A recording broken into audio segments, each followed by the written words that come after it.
toutes et à tous, c'est Hermès, j'espère que vous allez bien, j'espère que vous avez passé une bonne journée hier. On se retrouve après une vidéo qu'on avait effectuée mardi. Hier, c'était Jo qui a pris l'initiative dans la libre antenne de nous proposer une vidéo d'un peu plus d'une heure et demie entre Gator et Stratégie des 4 rois. Je l'upload et je vous la mettrai à disposition à l'ensemble de la communauté dans replay au niveau des vidéos, donc tout le monde pourra en profiter. Et je vous invite encore une fois à prendre l'initiative si vous avez des choses à dire, et je suis certain que beaucoup de membres de la communauté ont des choses à dire, de prendre la liberté d'aller dans la libre antenne, de nous proposer quelque chose, une thématique, un thème, et qui sera bien évidemment enregistré pour en faire profiter l'ensemble de la communauté. Aujourd'hui, on va parler Bitcoin, on va parler éventuellement de quelques news, on va parler psychologie, des émotions qui devraient s'accumuler pour nous expliquer qu'on devrait aller plutôt visiter le sud dans les prochains jours. D'ailleurs, j'avais listé, c'était il y a 2 jours, jour pour jour, J-2 avant le crash, avant tout ce que vous voulez. Bon, bah finalement, on n'a pas craché, on est parti chercher les 25 000 $, n'ayons jamais raison trop tôt, ça ne veut pas dire qu'on ne doit pas aller plus bas, on va en parler aujourd'hui, et j'espère que je vais vous aider par rapport à cette réflexion qu'on doit tout le temps avoir, si on veut éventuellement essayer de trouver les meilleures situations et de rationalisation de nos différents trades ou différents investissements. On commence maintenant. Avant de commencer, je vous invite toujours à rejoindre le Discord des rois du marché. Vous trouverez gratuitement dans l'onglet documentation ici une stratégie qui s'appelle la stratégie 4 rois. N'hésitez pas à l'utiliser, vous en imprégnez, vous en inspirez pour vous aussi trouver votre propre style d'investissement. Et c'est d'ailleurs Jo qui en a parlé encore hier dans la libre antenne. Vous avez également une académie, pour si vous voulez aller un petit peu plus loin, passer une étape supérieure. On fait des lives lundi, mardi, jeudi et vendredi tous ensemble. Dans l'Académie des Rois, c'est en forme de conférence, ça fonctionne plutôt bien. Vous avez l'intégralité des replays, ça dure entre 1 heure et 1 heure et demie. Et d'ailleurs, si vous êtes déjà inscrit, parce qu'il y a quelques mails que j'ai pas réussi à retrouver, donc n'hésitez pas à aller venir me voir soit par mail, soit en message privé. Comme ça, je peux bien vous mettre en académicien et vous pourrez profiter de l'intégralité des replays qui ont déjà été tournés au nombre de 6 depuis qu'on a commencé début septembre. Côté Bitcoin, qu'est-ce qui se passe? Il se passe strictement rien. Ça travaille beaucoup les émotions. J'avais d'ailleurs listé et titré J-2 avant cataclysme, chute, purge, etc. Tout ce que vous voulez. Finalement, on vient chercher en amont, finalement, c'est 25 000 $. On vient travailler juste en dessous des 25 000 $. On ne les casse pas.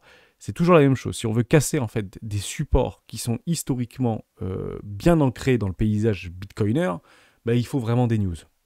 Et c'est pas Gary Gensler qui passe devant le Sénat, qui nous explique qu'il est en train de réfléchir et que c'est dangereux, et puis il y a beaucoup d'arnaques et il y a beaucoup de machins. Je pense qu'il y a beaucoup plus d'arnaques dans les marchés plus traditionnels que dans les marchés cryptoactifs. Pourquoi? Parce qu'il y a plus de monde. Je vais vous donner en fait cette statistique qui va peut-être vous surprendre. Posez-vous cette question. Les morsures de chiens, les morsures graves de chiens, c'est quelle rage de chiens en France qui les inflige le plus?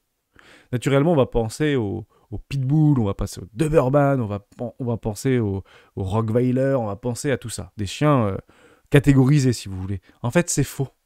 Là où il y a le plus de morsures de chiens domestiques, c'est avec les labradors. Pourquoi? Parce que le labrador est la race de chien la plus vendue en France. Donc, c'est très important. Maintenant, si on doit dire, est-ce qu'il y a plus de morsures statistiquement, si on prend une statistique probabilistique entre le nombre ramené sur un ratio d'une base 100 de Labrador ou de Doberman ou de Pitbull, etc., je l'accorde. C'est toujours par rapport au nombre. Donc il y a beaucoup moins d'arnaques très probablement dans les cryptoactifs que dans le reste du monde, ou en tout cas sur les autres marchés. Néanmoins, il faut quand même des news catalysantes pour venir à casser ces supports. Et c'est un support qui faisait office de résistance, et on l'a bien travaillé. Et on l'a brisé avec force, avec une news et avec une conviction. La conviction de l'effondrement des marchés financiers, et notamment l'effondrement des banques systémiques aux États-Unis, qui a commencé par Silicon Valley Bank, qui a été initié en mars, le 11-12 mars 2023. Donc on a bien cassé en fait ce petit range, et on le rachète immédiatement et on vient casser tout par le haut. La news était suffisamment baissière pour nous faire de nouveaux highs ici et continuer en fait ces ruptures haussières et ces continuations tendancielles haussières. On s'est arrêté un petit peu au niveau de rien. On prend une forme de respiration, ça peut durer plus ou moins longtemps. Hormis jouer sur nos émotions, la direction personnellement reste la même, c'est d'aller faire de nouveaux highs. Je vois pas ce qui nous empêcherait aujourd'hui de faire de nouveaux highs. Et vous allez me dire, si, Hermès, il y a plein de trucs qui devraient nous envoyer beaucoup plus bas. Alors commencer par ceci. FTX obtient l'autorisation de la liquidation de 3,4 milliards de dollars de crypto-monnaie. Quel impact pour le marché? On va vous trouver tous les narratifs par rapport à un impact sur les marchés. Alors oui, il y a plus de 15% du supply qui sont détenus actuellement par les liquidateurs de FTX par rapport à Solana.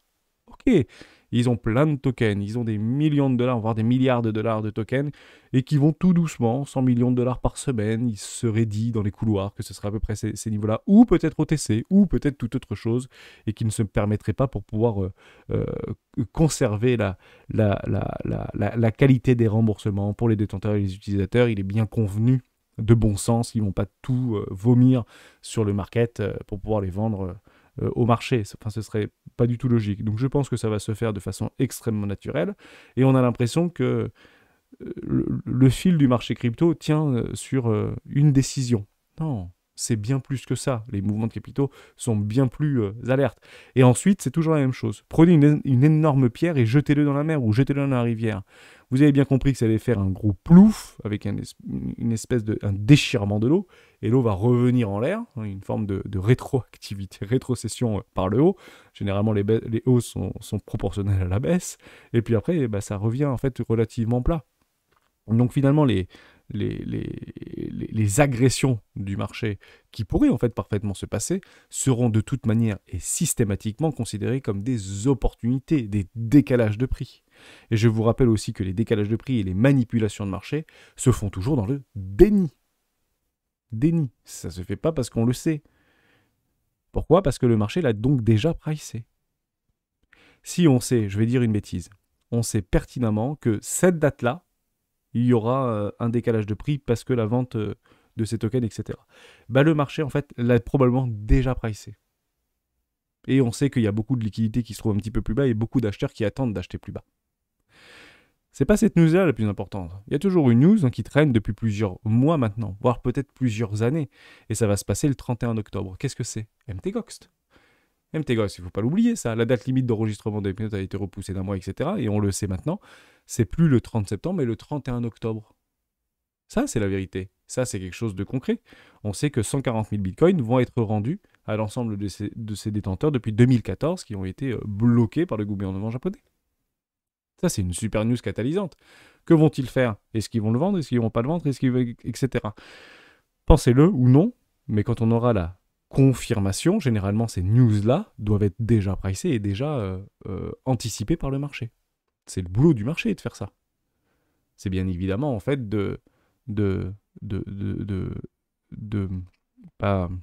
placer, si vous voulez, le cours, le prix, à la bonne valeur par rapport aux informations qu'on détient, ou que le marché détient, tout simplement. Mais pour moi, ça c'est beaucoup plus catalysant que ce qui pourrait se passer avec FTX, parce que hormis en fait travailler sur nos émotions, il n'y a rien de mieux pour faire le contraire de ce que la majorité pense. Pourquoi ? Parce que est-ce que ici, on s'imagine de façon rationnelle à acheter ce marché ? Non, parce que c'est contre-intuitif. C'est émotionnellement ardu ou émotionnellement irrationnel, j'ai presque envie de dire. Puisqu'on a toutes les news qui devraient aller nous attendre beaucoup plus bas. Si ça, et si ça, et si ils vendent ça, et si MTGOX, si, et si Gary Gensler ça, et si... Donc, la narrative, c'est plus bas. En fait, on accumule des certitudes. C'est pas du tout des confirmations. Ce sont des certitudes qu'on accumule. Et généralement, ces certitudes volent en éclats. Sur des petites time frames, ou sur du plus court terme. La fameuse fractale de avoir raison trop tôt.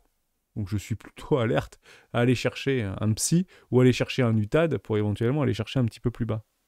L'objectif est toujours le même. Le cours monte avec un minimum de personnes, mais descend avec un maximum de personnes. Il faut vraiment le comprendre comme ça. Imaginez bien que si le cours fait ça, il n'y aura pas beaucoup de personnes dans ce train. Parce que c'est contre-intuitif. C'est pas rationnel, émotionnellement. Même si les émotions n'ont aucune rationalité, ceci étant dit. Voilà, j'espère que je vous ai aidé dans cette première partie. Est-ce que ça veut dire que Solana, je dois tout vendre aujourd'hui ? Il ne faut surtout pas faire ça. Pourquoi ? Parce que ça a probablement déjà été pricé par le marché. Je pense que Solana est déjà pricé. Alors oui, il peut y avoir des décalages de prix, on peut aller chercher les plus bas, on peut aller chercher les bottoms, une zone de rechargement d'achat, ou tout ce que vous voulez. Je ne suis pas du tout contre ça. Actuellement, on est sur une forme d'équilibrium. Oui, on peut aller chercher un petit peu plus bas, aller gratter en fait des zones de volume profile. Mais est-ce que le point bas de Solana est théoriquement trouvé ? La réponse est oui. Au moment de la chute de FTX. On a en fait pricé de façon féroce, j'ai envie de dire de façon très agressive, tout ce qui pouvait se passer entre FTX, Solana et Alameda ou etc. Logiquement, c'est dans le prix. Tout ce que l'on connaît, c'est dans le prix. Tout ce qu'on ne connaît pas, n'est pas dans le prix. Il faut le comprendre comme ça. Ma question est la suivante. À quel moment on va commencer ou pas à pricer ces ETF Bitcoin sur le spot en comptant avec des BlackRock, etc. Comment on va le traduire au niveau d'un décalage de prix? Je pensais que ça allait se faire beaucoup plus rapidement. Je pensais réellement qu'on allait partir au 42 000 $, mais peut-être qu'à ce moment-là précis, tout le monde pensait qu'on devait partir aux 50 000 $ ou 60 000 $ lorsqu'on était ici.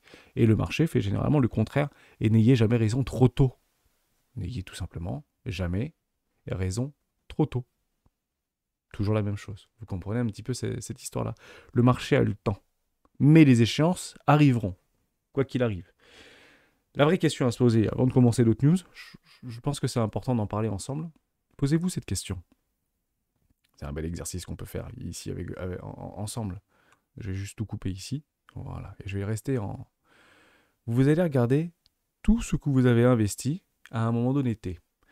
En fait, beaucoup d'entre nous, qui sont non initiés sur les marchés financiers, ont peut-être acheté par là, ont peut-être acheté par là, ont peut-être acheté par là, ont peut-être acheté par là. Bon.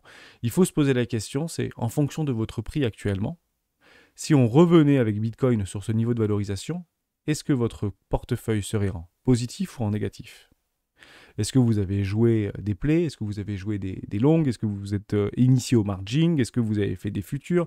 Est-ce que vous avez fait des options? Est-ce que vous avez vendu en voulant racheter plus bas, mais en fait en vendant ici, vous avez vu que c'était plus haut, donc vous avez dû racheter plus haut, donc vous avez perdu de l'argent? Posez-vous cette question-là. Est-ce qu'en fonction de votre prix que vous avez peut-être surexposé, même si j'imagine que vous avez maintenant fait du décès, etc., si on revenait ici, est-ce que oui ou non vous serez en positif, en négatif ou à l'équilibre? Logiquement, si vous m'écoutez aujourd'hui et que vous me suivez depuis quelques mois maintenant, il est très probable que vous soyez fortement en positif. Partez du principe que c'est pour tout le monde pareil. Tous ceux qui sont ici seront très probablement en positif. C'est ça qu'il faut se poser. La méthodologie est toujours la même. Entre un décalage de prix entre un point A et un point B, c'est quoi mon rendement? Quel est mon risque-récompense? C'est ça la vraie question à se poser. Il faut toujours en fait partir du principe, et c'est là où on devient en fait rentable, c'est qu'en partant d'un point A vers un point B pour revenir à ce fameux point A, est-ce que mon capital s'est bonifié ou est-ce qu'il s'est amenuisé? Est-ce qu'il a rétréci? Est-ce qu'il a fondu? Et on est bien d'accord que là, on ne joue pas par rapport à une cotation, mais on joue contre le temps. Et il faut que le temps soit notre ami, ici. C'est très très important. C'est décalage de valeur entre un point A et un point B. En fait, toutes les personnes, il faut le comprendre comme ça. J'ai mis beaucoup d'argent ici, et j'ai capitulé ici. Je remets de l'argent, probablement moins qu'ici. Si je reviens ici, est-ce que je suis à l'équilibre? Non, généralement, j'aurais perdu de l'argent. Donc la meilleure chose à faire la plupart des temps, c'est de strictement rien faire. Et jouer avec le temps. L'utiliser, si vous voulez. Posez-vous vraiment cette question. Si je dois revenir aujourd'hui, le jour où j'ai mis les pieds dans les crypto-monnaies et que j'ai mis mes premiers deniers, quelles que soient les stratégies que vous avez mis par la suite, DCA, etc., à combien je suis si je reviens ici par rapport à mon point d'entrée. Et l'objectif et le travail que nous devons avoir pour pouvoir parfaire une stratégie, notre propre stratégie, c'est de l'optimiser.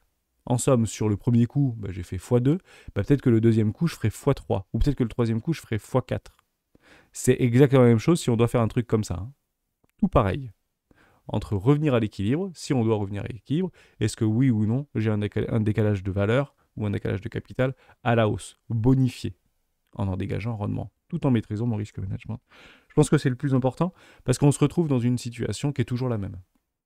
Il faut comprendre ça, c'est que ici, il y a moins d'acheteurs que ici, et ici, moins d'acheteurs que ici. La question à se poser, est-ce que ça veut dire qu'il y a plus de vendeurs ici et plus de vendeurs ici? La réponse est oui. Il y a toujours plus de vendeurs ici et ici que d'acheteurs ici et ici. Au moment donné, quand il n'y a plus d'acheteurs, qu'est-ce qui reste? Des vendeurs. Mais quand il n'y a plus de vendeurs, qu'est-ce qui reste? Des acheteurs. Et on décale bien les prix dans une tendance qui là est clairement visible, et plutôt haussière sur Bitcoin depuis sa création. C'est ça qu'il faut bien comprendre et bien assimiler. C'est que ce truc est haussier depuis sa création. Et les invalidations se trouvent actuellement en dessous des 3000 $. Vous voyez qu'on a le temps et on n'est pas assez optimiste, comme diraient certains membres de Twitter, par rapport à ce qui est en train de se passer. Pourquoi? Parce qu'on a des nouveaux copains qui arrivent.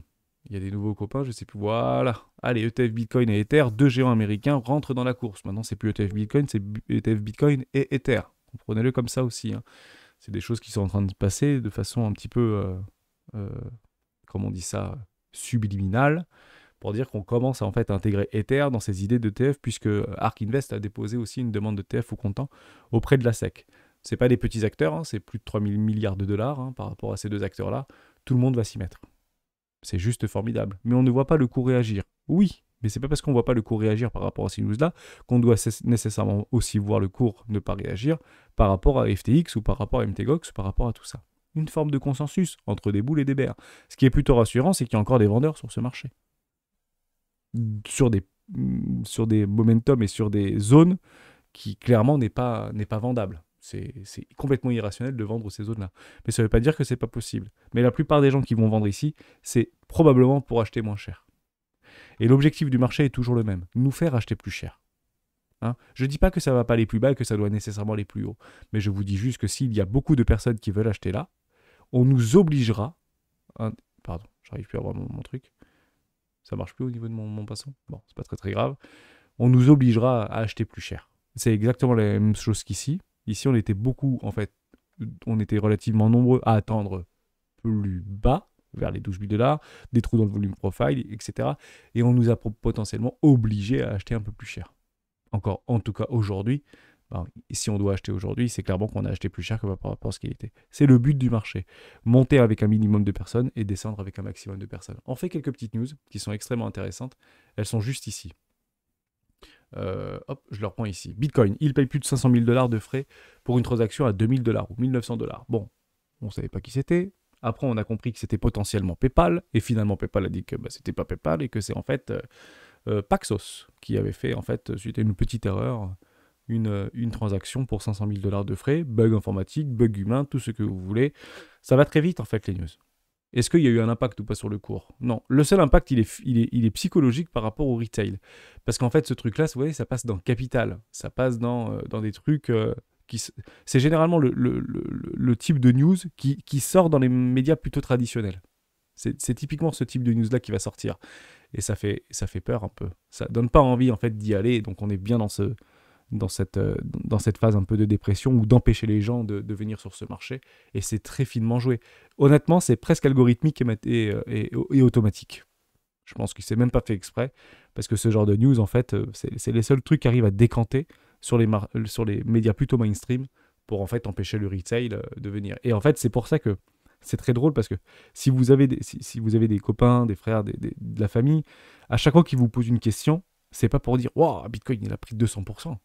Oh, Bitcoin, il y a une super news, là, il y a des ETF Bitcoin qui arrivent avec BlackRock. » Non, t'as vu, apparemment, il y a un mec qui a payé un demi-million de dollars sur une transaction, il s'est fait recte, le mec. C'est plutôt, en fait, dans ce sens-là que les non-initiés viennent nous solliciter. Tant qu'il y aura ça, partez du principe que nous sommes dans des bonnes zones psychologiques pour acheter. Par contre, quand ils reviendront nous voir, mais on le verra sur des décalages de prix, ce sera plutôt comment on fait pour acheter du Bitcoin.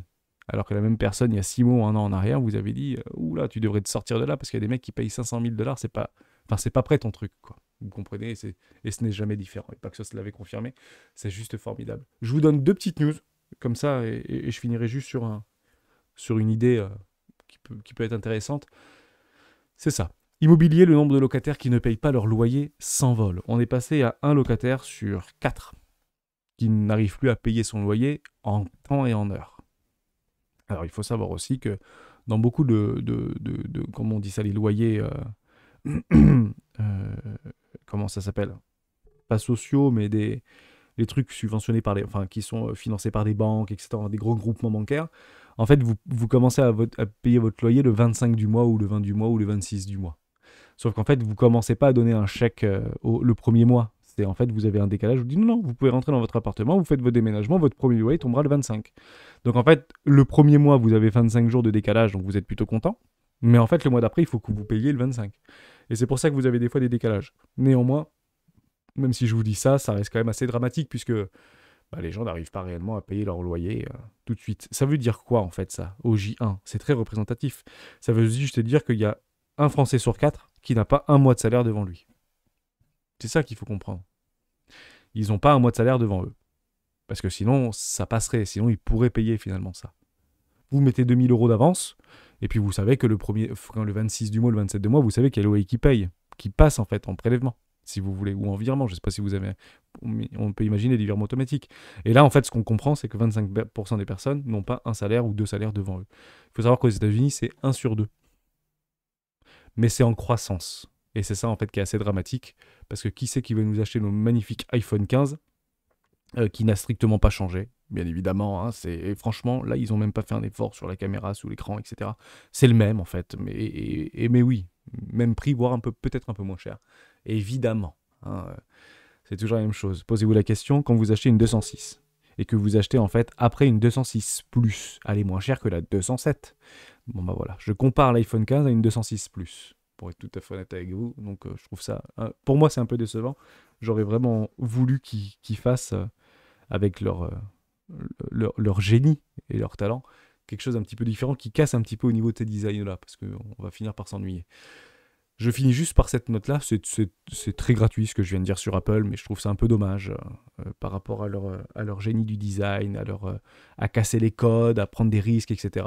Apple ne prend plus de risques depuis de nombreuses années maintenant, et c'est bien dommageable.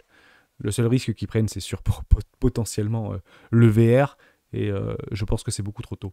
Mais les chiffres nous parlera d'eux-mêmes. J'espère me tromper pour tous ceux qui sont exposés, puisque à croire les chiffres, nombreux retail sont exposés sur ces valeurs technologiques. L'Allemagne multiplie par 12 ses achats de carburant de l'Inde, qui achète et raffine du pétrole russe. Alors, je ne vais pas forcément parler de morale là-dessus, j'ai juste que tout le monde en profite. En premier lieu, Total en profite. Hein. Total a des raffineries, a des partenariats avec des raffineurs indiens, bien évidemment.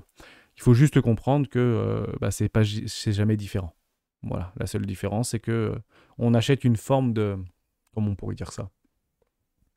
Je sais même pas ce qu'on est en train de faire, mais si vous voulez effondrer l'économie d'un pays, bah c'est un petit peu, on revient au Moyen-Âge et en fait on coupait les vivres. Hein, vous vous rappelez que c'était comme ça qu'on arrivait, ils étaient enfermés dans leur propre tombeau finalement, dans leur propre bunker, dans les châteaux ou dans les forteresses. Donc quand vous mettez en fait 10 000 hommes avec des canons, des chevaux et des machins, et que vous, avec les tentes, et que vous empêchez en fait les denrées alimentaires de rentrer et de sortir, là c'est difficile et là vous asphyxiez littéralement un peuple ou une ville ou un truc comme ça, un siège si vous voulez. Donc l'Europe nous a vendu qu'on allait assiéger économiquement, hein, c'était clairement les mots de notre ministre de la Russie, mais en fait on a laissé les grandes portes si vous voulez au niveau de ces charité, au niveau du pétrole. Je trouve ça peut-être étonnant. On n'a juste pas le choix, finalement. On est tellement interdépendants. Et encore une fois, cette interdépendance se vérifie aujourd'hui. Donc c'est bien connu, hein, l'Inde n'est clairement pas un producteur de pays. Hein, je crois que c'est même pas 10% ou 15% de sa production qui concerne en fait son propre pays. Donc il fait quasiment que importer. Hein. C'est un grand importateur, l'Inde. Donc nous, on achète à l'Inde, bien évidemment du pétrole russe. Et l'Inde est très content, puisqu'on va éventuellement... remettre en place une forme de balance commerciale plutôt en faveur de l'Inde ici, et j'espère qu'il nous achètera quelques avions, et évidemment c'est comme ça que ça se passe, tout simplement. J'ai pas plus de choses à dire, j'espère que je vous ai aidé, on n'a pas forcément fait beaucoup de techniques, mais faut-il vraiment dire les choses lorsqu'il ne se passe strictement rien? Quel est le plus probable? Le plus probable, si le premier maintien, c'est de faire un nouveau plus haut et à minima d'aller chercher le haut du range, hein, ni plus ni moins. Je vois pas beaucoup de choses à dire. On fait une petite thématique particulière à midi avec les académiciens. J'espère que vous serez nombreux. Ce sera bien évidemment en replay pour les académiciens si vous ne pouvez pas être là à midi. Je vous souhaite une excellente journée et on se retrouve demain dans le live des rois du Bitcoin à 12h30 pour tout le monde cette fois-ci. Ciao.